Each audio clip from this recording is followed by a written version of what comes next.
Princess Anne's relationships. What to know about her marriage to Sir Timothy Laurence and her 6 past romances. As the only daughter of Queen Elizabeth II, Princess Anne has lived her entire life in the public eye. Since her birth in 1950, every aspect of her personal life, from her equestrian career to her romances, has been closely followed. Today, she has been happily married to Sir Timothy Laurence, a retired Royal Navy officer, for more than 3 decades. But before finding lasting love, Anne's journey through relationships was filled with intrigue, heartbreak, and history-making moments. We appreciate your support and enthusiasm for our channel. If you'd like to help us grow, please subscribe and share our content with others. Anne's early years saw her linked to a string of youthful romances. Among them were Gerald Ward, who would later become Prince Harry's godfather, polo player Sandy Harper, the Earl of Caithness, and Brian Alexander. None of these connections endured, but they reflected the lively social life of a young princess. In her late teens, she also became involved with Olympic equestrian Richard Meade, though their romance reportedly ended when Prince Philip expressed concern over the 12-year age gap.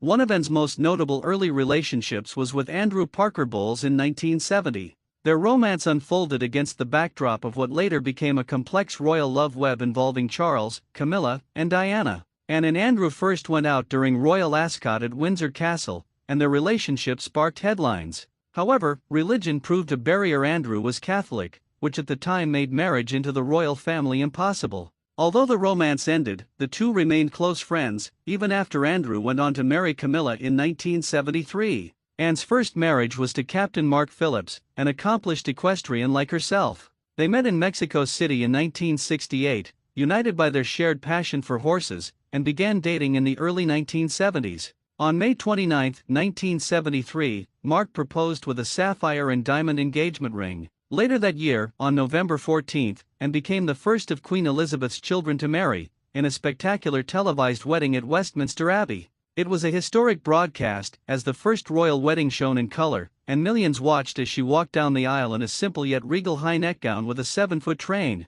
wearing Queen Mary's fringed tiara, the same piece her mother had worn decades earlier, and made a timeless bridal image. The couple welcomed 2 children, Peter Phillips in 1977 and Zara Phillips in 1981. For a time, Anne and Mark seemed to embody stability, but their marriage eventually faltered. Rumors swirled after Mark fathered a child with New Zealand art teacher Heather Tonkin in 1985. By 1989, Anne and Mark formally separated, and their marriage officially ended in divorce in 1992 after nearly 2 decades together. Even before her divorce, Anne had already formed a deep connection with Sir Timothy Laurence. The naval officer met the princess in the mid-1980s, and their bond grew through private correspondence. When their personal letters were stolen and made public, Buckingham Palace confirmed their authenticity but insisted they were private. The relationship endured discreetly, and after Anne's divorce, Timothy proposed with a striking cabochon sapphire and diamond ring. On December 12, 1992,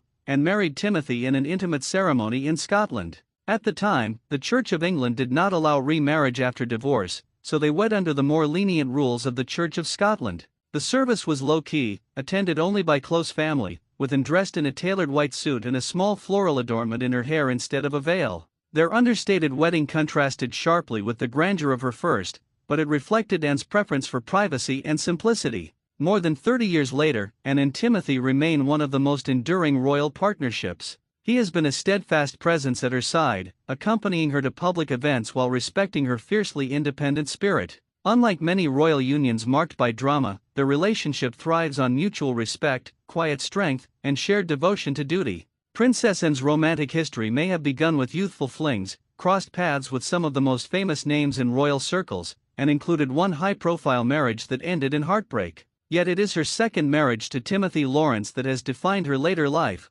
offering stability and companionship through every twist and turn, and has remained one of the most resilient and hard-working members of the royal family. Proof that her private life, like her public role, has always been marked by determination and grace.